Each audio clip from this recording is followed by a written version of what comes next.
Today we're gonna have some fun. I am making a recipe, a very small batch recipe, for a sauce I make once a year when the Jay's Peak Ghost Scorpion harvest comes in, and it's called Scorpions and Ghosts.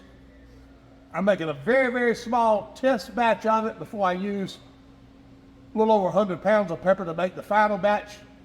And I've done this recipe before, I don't have to question the recipe. But anyway, I'm gonna walk you through the process of doing this today, and I think you'll enjoy it.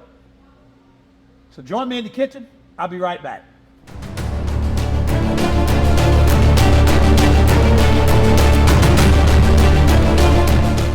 Hey folks, this is Phil from Alabama Hot Sauce. That's alabamahotsauce.com on the web. Progressive homogenization. You've probably heard me speak about this a number of times on various videos. To keep your sauce from separating, to make it exceptionally smooth and slick, you have to do the best you can to homogenize that sauce. Homogenization is simply the mechanical treatment of a liquid or a combination of liquids so that you reduce the particle size in all of the various components in the sauce down to roughly the same size, the same specific gravity, so they have no reason to shift, sort, and settle, okay? That along with emulsifiers like mustard, xanthan gum, guar gum, whatever things people use, I tend to use mostly xanthan gum. Homogenization along with those emulsifiers produce a sauce which is slick, smooth, beautiful, and has a great feel in your mouth. Stays on your food, everything about it is just perfect.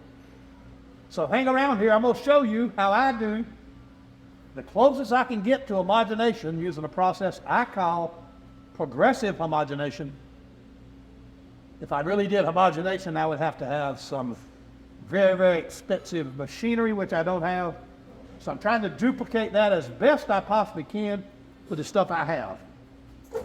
Now, you saw me earlier in previous video footage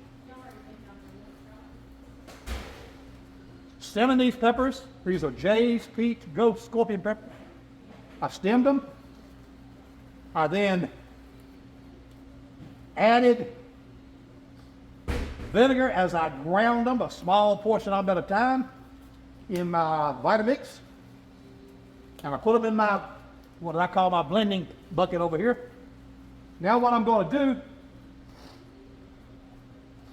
is I'm going to work on reducing the particle size to the smallest I can in this sauce so that when I blend it, it'll be perfectly smooth. Now, to do that, I'm going to come in here and I'm going to take out small amounts of the sauce at a time. Right out of my blending bucket there. Normally, I'd be dealing with a much larger quantity of sauce than this. I'd fill this up.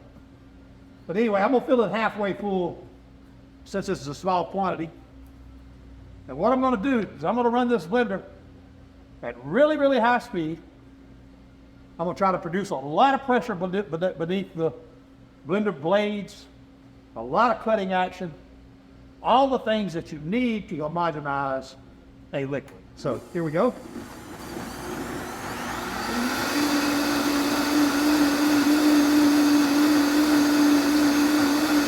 As you see, I always caution you, wear a face mask, absolutely wear gloves. You don't want super hot peppers or the puree of super hot peppers ever touching your skin.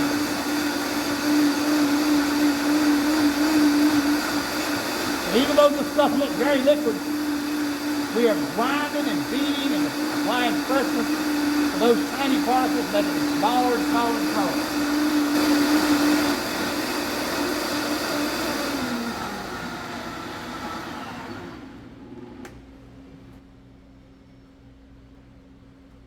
We open it up, and we pour it right back into the vat. So as you can see, that container full I just poured in, common sense tells you with all that extra grinding it had, it's going to have smaller particle size than what I poured it into. But I want to mix this up and mix that partially homogenized sauce with the unhomogenized sauce. And then we'll draw out another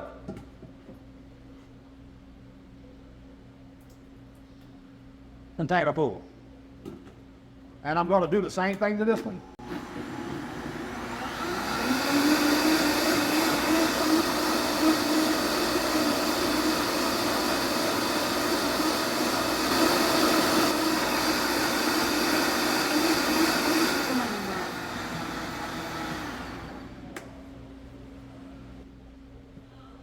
Once again, we ground it up. So increasingly what's happening inside this large container is that the contents of this container are getting smoother and smoother and smoother, which increasingly prohibits the chance that this sauce will want to separate once it's bottled. So we just continue this progressive homogeneity, or progressive blending.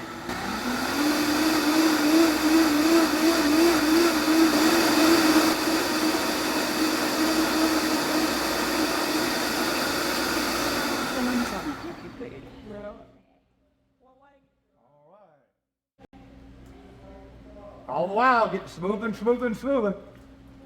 I can tell you, pouring this out, I can see the difference. So we mix. And we get a blender full again.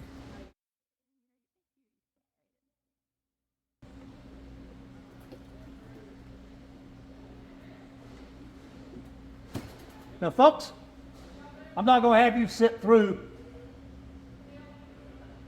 an hour of this, which is about what it's going to be. I'll continue on and I'll get this stuff homogenized and blended. I'll then be back with you. For me, it's going to be an hour. For you, it's going to be just a second. So hang around and I'll be right back.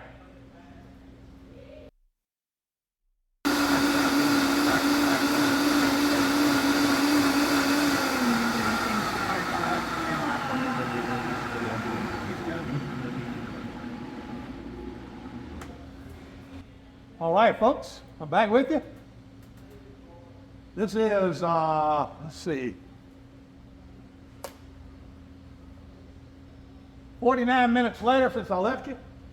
I've been through this batch 16 or 17 times. I think I lost count there. But anyway, I can tell you this is so smoothly blended. This is, in my view, short of sitting here and doing it 100 times, probably about as close as I can get to having this sauce completely homogenized. So let's scoop in here and take a look at what we've made. Look how smooth and slick that sauce is. This stuff has been blended so much, it is absolutely full of embedded air, which happens to every hot sauce. Most hot sauce manufacturers depend totally on their pasteurizing process to get the air out. I do not. This sauce, which is now a completely homogenized puree, will now go to blending. I'm going to add some other ingredients to it, some seasoning, some salt, some other ingredients. A little bit more mixing to get those other ingredients embedded. Once I do, I will put a pressure top or a vacuum top on this pot, and I'll use a vacuum pump to draw about a 30-inch of mercury vacuum inside this pot. That will, in essence, make this sauce boil at room temperature. The more you lower the pressure in a fluid, the lower the boiling point goes. At 30 inches of mercury, the boiling point is about 75 degrees. So this sauce will actually boil. That boiling action will cause this sauce and the vacuum to exhaust all the air. The vacuum pump will pull that air out of the container and exhaust it into the room. And what will be left is a sauce which is flat, air-free, slick, smooth, no frothy taste on your mouth because of air bubbles. On your tongue, it feels like the most unbelievable thing you can imagine. It's almost like tasting Jergens hand lotion. I mean, it will be that slick on your tongue. And this will make an absolutely beautiful hot sauce because of that. And as I said, most manufacturers, as a matter of fact, I know of no manufacturer, even large or small, that is actually vacuuming their sauces to remove the air. They count on heat and boiling in the pasteurization process to do it. It does remove a lot of it, it doesn't remove all of it. But anyway, folks, that is progressive homogenization of this sauce that in earlier video footage you saw me stemming, pureeing, and getting ready for this. So, folks, I want to thank you for joining me with this video. If you don't mind, take a moment to subscribe to my channel. While you're there, give me a thumbs up and ring that bell so YouTube will know to notify you every time I publish a new video. These three actions together, along with you putting comments to my videos, if you have any questions you want to ask, if you have any comments you want to make, just put it in the comments and let me know. But those things in combination will tell YouTube that my videos must be quite interesting and that they should send content from my video channel out to other people. That's important to me because, honestly, I'm doing this so people will watch. And secondly, I have great pride in my YouTube channel. So anyway, comment, subscribe, thumbs up, ring the bell, and I thank you very much. Folks, I'm glad you joined me today. Hope you enjoyed this video. I'll see you next time. Hey folks, thank you for watching. If you don't mind, push the logo on the screen and subscribe to my channel. In addition, I've made a couple of video suggestions on the screen that I think you'll enjoy. Punch them and take a look. And folks, again, thank you for watching.